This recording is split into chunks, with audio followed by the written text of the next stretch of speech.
Hi, and welcome to Healthy Kingston. My name is Janet Wade, and today we're going to be talking about marijuana and its impact on adolescents, particularly physically and emotionally.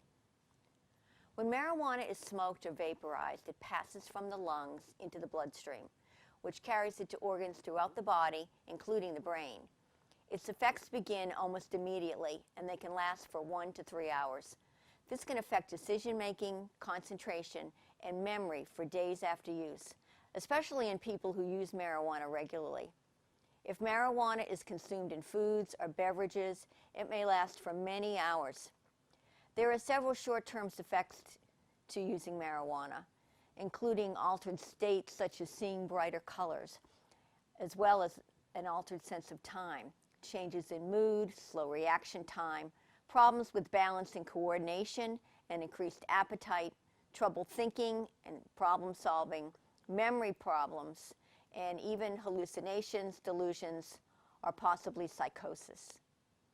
Mixing marijuana with alcohol can cause increased heart rate and blood pressure, and can also cause further slowing of the ability to think, problem solve, and react. There are some very serious long-term effects to using marijuana, including an increased heart rate. When someone uses marijuana, this increases the risk of a heart attack. There are also respiratory issues. Smoke from marijuana irritates the lungs, and it can cause a chronic cough, something similar to how people are affected when they're regularly using cigarettes. There's an increased risk for mental health problems. Marijuana use has been linked with depression and anxiety, as well as suicidal thoughts among teens. In addition, research suggests that smoking marijuana during the teen years might increase the risk for developing psychosis in people with a genetic risk for developing schizophrenia. Another risk is reduced school performance. Students who smoke marijuana tend to get lower grades and are more likely to drop out of high school than their peers who do not use. And the effects of marijuana on attention, memory, and learning can last for days or weeks. It's also been shown that teens who use marijuana have a reduced life satisfaction. Research suggests that people who use marijuana regularly for a long time are less satisfied with their lives and have more problems with their friends and family compared to those who do not use marijuana. We're also looking at impaired driving. Marijuana affects a number of skills required for safe driving, including alertness, concentration, coordination, and reaction time. So it's not safe to drive high or to ride with someone using marijuana. Marijuana makes it hard to judge distances and react to signals and sounds on the road. And high school seniors who smoke marijuana are twice as more likely to receive a traffic ticket, and 65% are more likely to get into an accident than other teens. Today we're going to be talking about marijuana and its impact on teenagers. We will have several guests, including Arthur Boyle, who's our town health agent, as well as Mrs. Martie Dwyer and her son Cameron Dwyer. We'll be talking about their personal experience with marijuana. So with that said, I'd like to start out with Arthur Boyle, our town health agent, and ask him to talk to us more about what the legalities are currently for teenagers smoking marijuana here in town. Well, teenagers would be violating the law whether they were smoking cigarettes or marijuana because they're under 21 and they shouldn't be able to purchase it. But given that they have an access line to it in one fashion or another, you know, an older sibling or a next door neighbor or a college kid down the street. But you've got so much confusion right now over medical marijuana, you've got retail marijuana, you've got personal use, and it's very complicated as to what's actually legal. Because in Kingston, as an example right now, we don't have any place that you can buy retail marijuana because there are no licenses issued yet. And the selectmen are going to have to enter into an agreement first with the vendor, and then the vendor's got to be approved by the state, and then they've got to get a site to work from, and it just goes on and on. You know, there's zoning issues, there's questions of how close you can be to a public school or a private school or anywhere the children congregate, I think is the language in the law. And that could be, on the front stairs of Silver Lake High School, or it could be on the beach down at, down at the landing. So it's really unclear at this point as to what we're going to have or what we're going to end up with. We have the potential for 2 licenses for retail, and manufacturing and growth is a different story and a different category altogether. So you can have, something in the industrial park perhaps that is a grow facility and have a retail store on Route 3A somewhere. And, the selectmen are handling it really well, I think. They're being very cautious. The town administrator has said, he'll follow the law. He's not going to rewrite the book on it, but, they want to be careful as to what they do. And, once you grant it, it's granted for good. Right, exactly. So we're stepping cautiously. And the Board of Health doesn't even get involved in it until it's ready to open virtually, because we govern the cleanliness and the product itself.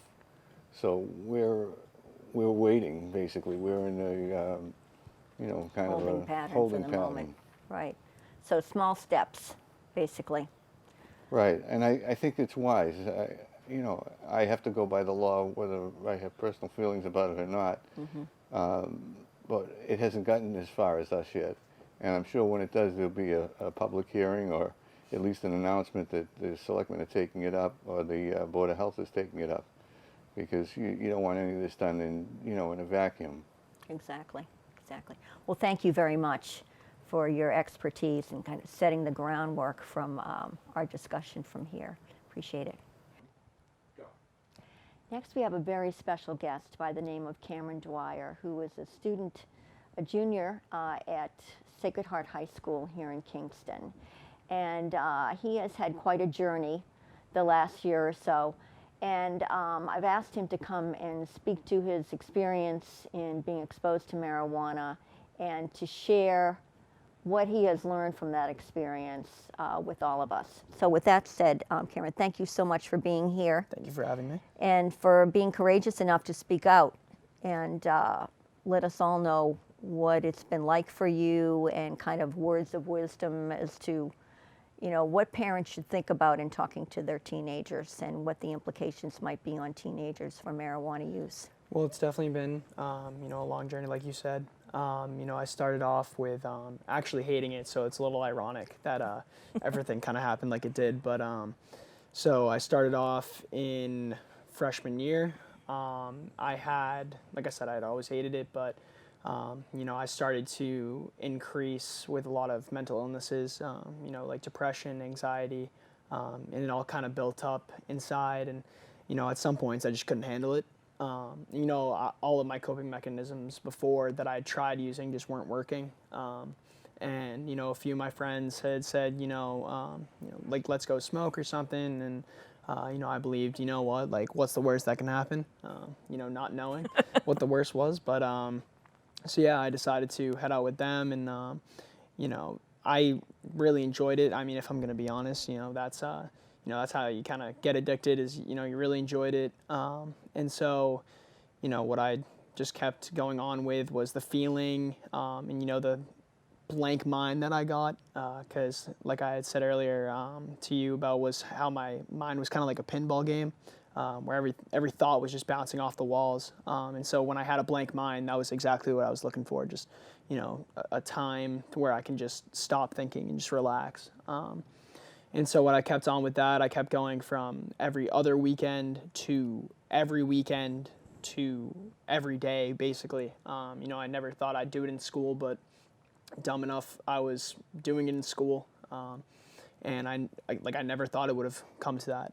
But things apparently for me just kept getting more stressful, and I felt like I needed more and more and more. So I just kept going with that. And I ended up getting suspended from school for a few days because I got caught during class, and which, when I look back now, is really insane to me. I never would have thought that it would have come down to me doing it in a classroom, which is really sad too. So, but that had happened, and my parents had brought up rehab before, and so I had felt like maybe that was the best option for me. So I said willingly, you know what, I'll go to rehab, and we'll see what happens from there. So the next couple of days, my parents set a day for me to fly out to California to go to a rehab out there. And it couldn't have gone any better, to be honest with you. It was a month and a half of just having a set schedule of hanging out with around 10 to 16 guys, and going to AA meetings, NA meetings, getting breakfast, lunch, dinner, basically just a regular day without drugs or nicotine, alcohol, whatever it is. And so I just Lots of therapy. yeah, a lot of therapy as well. And it just continued on for the month and a half. It was definitely longer time there. I thought I'd been there for a few months, but it was only 45 days. So, but when I was there, I dug deep inside myself to realize what I was doing, like why I was wrong. What I really want to happen in my life, what I really am looking forward to doing, with the rest of my life. And what I realized is that marijuana, alcohol, nicotine, like none of it could help me in any way, shape, or form to achieve those goals. So when I had gotten back, I tried doing the exact same thing that, I did while I was out there. I hung out with my family more because I felt really isolated before. I continued to go to AA meetings, met a lot of really nice people there, and just continued on the path of sobriety, which is now that I know the best way to go down. And so I've been doing a lot better in school. I've been hanging out with a lot more people that are like me, sobriety-wise, so that it's not as tough as me. Tough as having to deal with the thought of that on my mind, and mostly just living my life one day at a time, as I hear a lot. And so, that's basically all it is for my story. But for parents, what I'd really tell them was, look for the isolation, look for the deceivingness that, you start to see if you see money missing out of your wallet,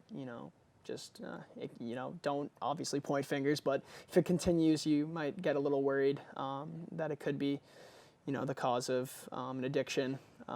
Definitely hanging out with some people that you might not think are the best influences. And just, for a physical state, definitely, less active. You talked about being bored, feeling bored. Oh, yeah. Boredom is the worst part for that, I'd say.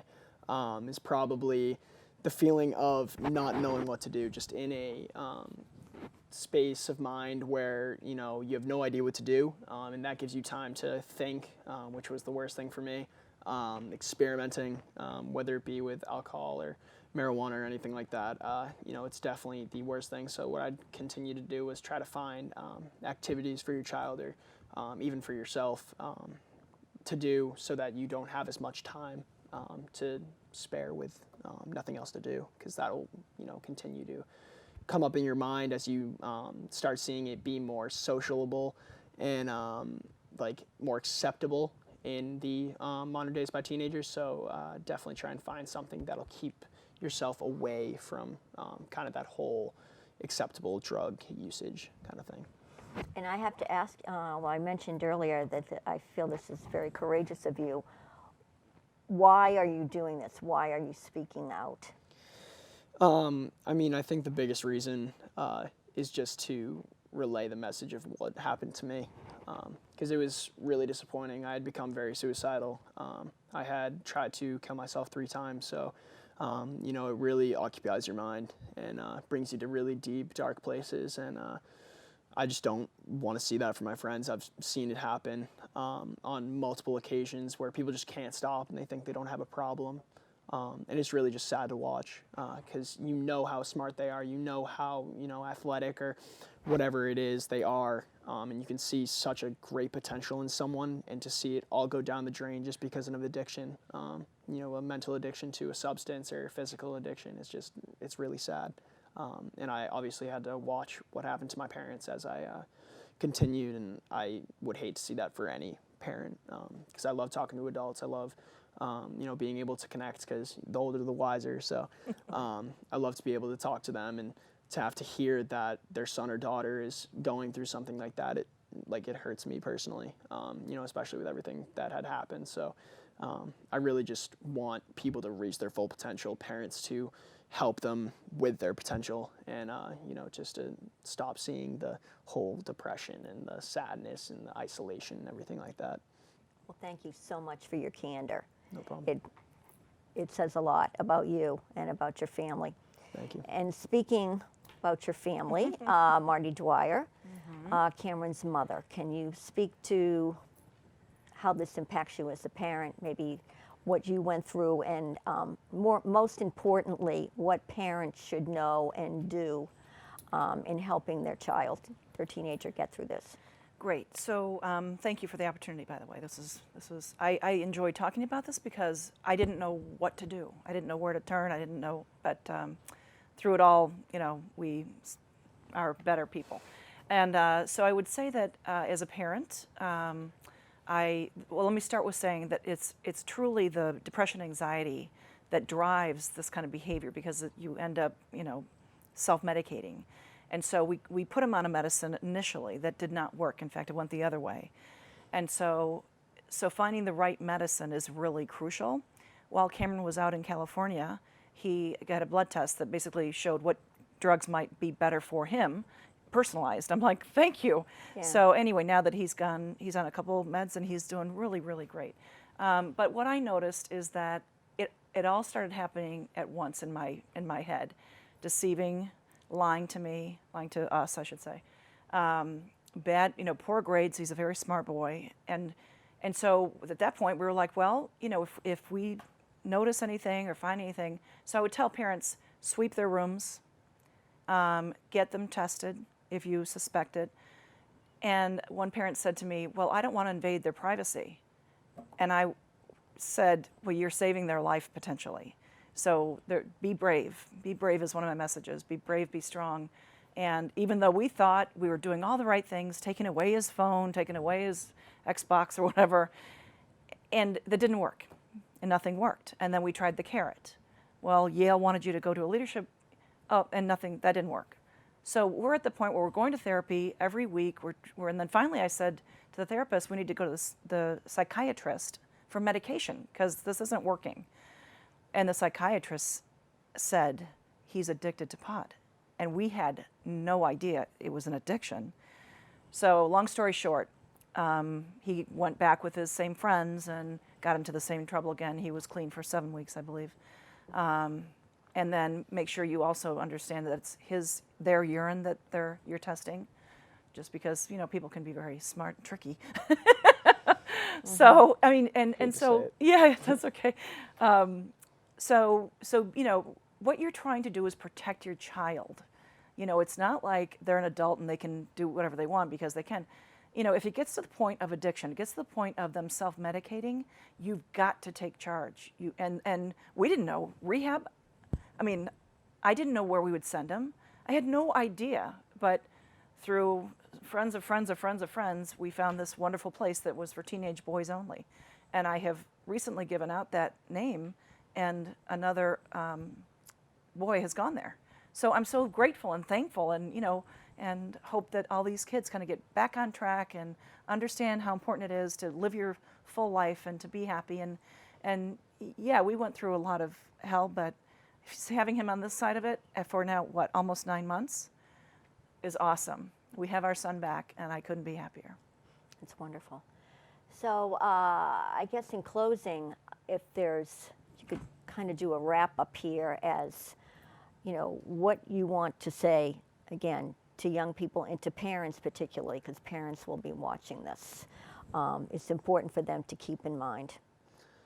Just, we've all, I've said it, but basically just the main points of just, keep their kid from boredom, because that's the worst thing that you can do. Even though you play sports. I know it's hard. They're going to get bored at some point, but just try and keep it as minimum as possible. There's obviously the whole depression aspect and the isolation. I think those are the biggest ones that you can see. You can see how they're, decreasing in happiness, and see them like spending more time in their room on their phone, which is normal to an extent. When you see it go over, you should definitely start noticing that. And then it all comes down to your gut feeling, because you can, I mean, obviously she could kind of tell that stuff wasn't really going right with who I was hanging out with, you know, what I was saying I was doing, but I really wasn't. Just kind of the big things of deception, depression, and definitely boredom, I think, is like just the key things to be able to keep in mind, to realize, you know, something could be happening, even if it's just depression, you know, like, you know, still get that going, because they, like my mom said, could start self-medicating, because it's exactly what I did. And so definitely just keep an eye on those things. And for teens, if their parents ever show them this, it's more just realize that you have potential no matter who you are, where your circumstances from, you know, who you hang out with. Like, you have a potential, and the only way to reach that is with a clear mind and a full heart that, you know, that's not affected by all these different drugs and chemicals. Because from then on, you know, you'll get the good grades, you'll keep everybody happy, everybody will love you. And that's not to say that that everybody doesn't already love you, but I didn't for a while. No, I'm kidding. I'm kidding. It's easier to love you. But yeah, definitely just keep those in mind, that you have a potential, and the only way to reach that is just with a clear mind, because you're not going to get anywhere without it. So Wonderfully said. Can I just interject and say that, you know, they say look for the signs, right? Well, we had raised him, and all the other kids we have, with morals and ethics and all of that. And when we noticed the things he was doing, lying, cheating, stealing, he talked about the money. I'd never brought my purse inside after I realized. And so you're like, who is this? Yes. What happened? And but you can go full circle, and you can have a big heart and be strong and brave and be able to tell your story and be the leader of sobriety in your community. And that's what I think you are, Cam. Proud of you. Absolutely, both of you are, and I can't commend you more, and certainly appreciate the fact that you're willing to share your stories with the people in our town, and to their credit. So people, listen up, and talk to your kids, talk to your teenagers. I raised 4 myself. It was, as I told them, I'm your parent, I'm not your friend. And That's right. That's you right. You gotta Be brave and sit take up. action. Exactly. Yep, be brave and take action. This is a great way to start. Thank you again very You're much. welcome. Thank you. The Board of Health in Kingston recently met to discuss marijuana facilities in the town. And I'm here with Joe Kasna, our president and chairman, to discuss the proposal that was made by the Board of Health, particularly in light of the fact that the town meeting is coming up in a couple of weeks. So, Joe, would you mind, in representing the board, speaking to what we discussed and what we decided? Well, we've been going back and forth on this issue for quite some time, and we've read a lot of different reports. We've been bombarded with information, the conclusion of which culminated in a motion that we take a position on this and present it at town meeting. We've, by unanimous vote, decided that we will not support the opening of any marijuana distribution facilities in the town of Kingston. We will not say it's for a year. We will say that we simply will not support it, period. Not a year, not 10 years, not at all. That's the position of the current your current Board of Health. And might I say, being a health professional and being in a position of representing all of us in the town of Kingston, that I feel as good stewards of the health of the town, that we would be remiss if we didn't take this position. Certainly we're talking about the impact on teens. About 38% of high school students report having used marijuana in their life. And research shows that marijuana use can have permanent effects on the developing brain, particularly when it begins in adolescence, and especially with regular or heavy use. Frequent or long-term marijuana use is linked to school dropout rates, high school dropout rates, and lower educational achievement. As we all know, the teen years are a time of very rapid growth, exploration, and onset of risky behavior. And taking risks with new behaviors provides kids and teens with the opportunity to test their skills and abilities and to discover who they are. But some risky behaviors, as in consuming marijuana, can have very harmful effects, particularly in the long term. The negative effects of marijuana use are, and this would be for adults as well as teens, difficulty thinking and problem solving, problems with memory and learning, impaired coordination, and difficulty maintaining your attention. There's also a negative effect on particularly young people's social life and how they operate in school. What I do want to say for those who feel that, well, teenagers can't do this, it's not legal for them to be using marijuana anyway, is that, again, reiterating this is people well into their 20s who can be having their brain development impaired, and that the side effects are also very much in evidence in adults. But also the fact that with marijuana, you can't monitor it. You know, people say, well, we drink alcohol, why can't we use marijuana? And the basic problem is that you can't monitor it like you can with alcohol, a breathalyzer test. So those are some of the things that we took into account in this position. And we hope you will give a tremendous amount of thought to. And Joe, did you have any further comments? There are those who would argue that there are medical benefits to it, that it can help out under certain cancers and afflictions that people have, and there can be a medical benefit for that. If somebody wants to get a prescription from their doctor to get marijuana, that's not something that we have an objection to. But to indirectly imply to younger people that this is something that good for them, that they can get access to, they merely have to wait to a certain age, to me just doesn't make any sense, because I can find absolutely no good for any young person getting involved in this activity at all. Okay. Well, thank you for being here. And I would give this a lot of thought before the town meeting.